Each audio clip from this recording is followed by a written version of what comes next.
Saudara-saudariku yang terkasih di dalam Kristus, salam sejahtera untuk kita semua. Halo teman-teman, jangan lupa like, komen, dan subscribe. Jangan lupa juga ya, hidupin loncengnya.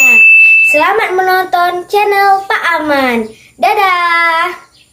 Berbahagialah orang yang miskin di hadapan Allah, karena merekalah yang empunya kerajaan surga. Semua kita yang hidup di dunia ini tentunya mendambakan hidup senang dan bahagia.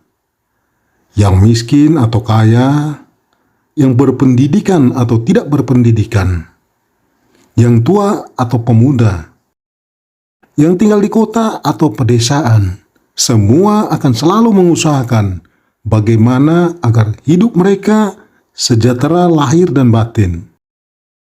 Namun untuk mencapai suatu kebahagiaan, tidak semudah yang kita pikirkan dan yang kita ucapkan. Dalam kenyataan hidup ini, manusia terbelenggu oleh berbagai persoalan hidup, seperti kemiskinan, penyakit, masalah pengangguran, masalah narkoba, maraknya begal, dan sebagainya. Kebanyakan dari kita berpandangan bahwa untuk bisa bahagia, maka harus dapat mengumpulkan ini dan itu dalam kehidupan ini.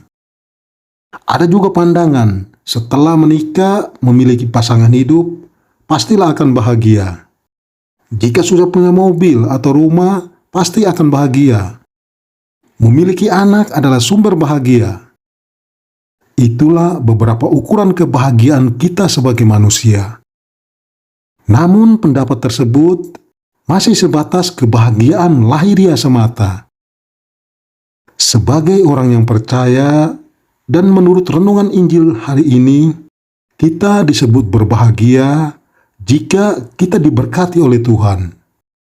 Jadi, intinya bukan pada bagaimana supaya kita berbahagia, melainkan bagaimana caranya menjadi pribadi yang diberkati supaya berbahagia. Memang terlihat unik kriteria tentang kebahagiaan yang diucapkan Yesus. Biasanya kita menganggap bahwa yang berbahagia adalah orang yang mempunyai banyak kemampuan di hadapan Allah atau orang yang sibuk dengan segala urusan rohani.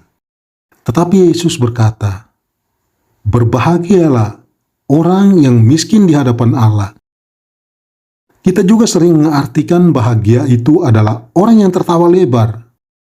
Namun Yesus berkata, berbahagialah orang yang berduka cita. Menurut Yesus, orang yang berbahagia adalah orang yang bersih dalam hatinya, orang yang tulus, murni, dan polos. Kita tampil dengan wajah dan pakaian bersih, piring dan sendok yang harus bersih, apalagi makanannya. Kita ingin kelihatan bersih, sebab itu kita membersihkan bagian luar, bagian yang kelihatan saja. Tuhan Yesus berkata, berbahagialah orang yang suci hatinya, karena mereka akan melihat Allah. Hati yang bersih yang akan bertemu dengan Allah. Kebahagiaan adalah bertemu dengan Allah. Kebahagiaan adalah melihat Allah. Syaratnya tidak banyak. Cukuplah kalau kita datang dengan hati yang polos, hati yang tulus dan bersih. Bersih dari pikiran-pikiran yang bisa mengotori motivasi pertemuan kita dengan Allah. Motivasinya kita beribadah kepada Tuhan. Tetapi jika masih tersembunyi keinginan agar dengan beribadah dan melayani hanya untuk mendapatkan uang. Dari hari ke hari, tahun ke tahun, manusia terus mencari kebahagiaan. Kita semua ingin menemukan kebahagiaan. Kita ingin merasa bahagia. Ada yang mencari kebahagiaan sambil berwisata. Ada yang mencari ke tempat yang sunyi. Ada pula ke tempat yang ramai. Ada yang mencari gelar dan sebagainya. Ada banyak hal yang dilakukan manusia untuk menemukan kebahagiaan itu. Sering juga kekayaan dihubungkan dengan kebahagiaan. Kita berpikir Alangkah bahagianya kalau kita punya barang ini dan itu. Tetapi ketika kita sudah memilikinya, kita tahu bahwa benda tersebut tidak memberikan kebahagiaan.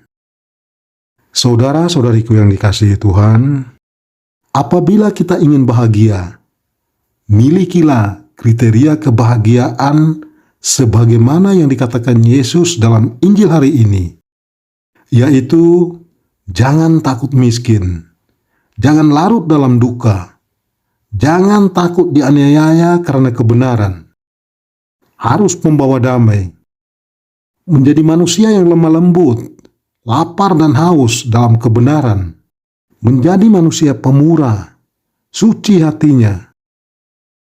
Kita diingatkan bahwa kebahagiaan yang sejati bukanlah masalah fisik atau materi, melainkan rohani. Sumber kebahagiaan yang sejati itu berasal dari Tuhan. Dunia mungkin menawarkan kebahagiaan, namun sifatnya sementara dan sangat terbatas. Marilah kita mengejar hal-hal rohani lebih dari hal-hal jasmani atau materi. Dan semoga kita senantiasa mengalami kebahagiaan sejati karena menjadi putra-putri Allah. Amin. Salam sehat, Tuhan memberkati.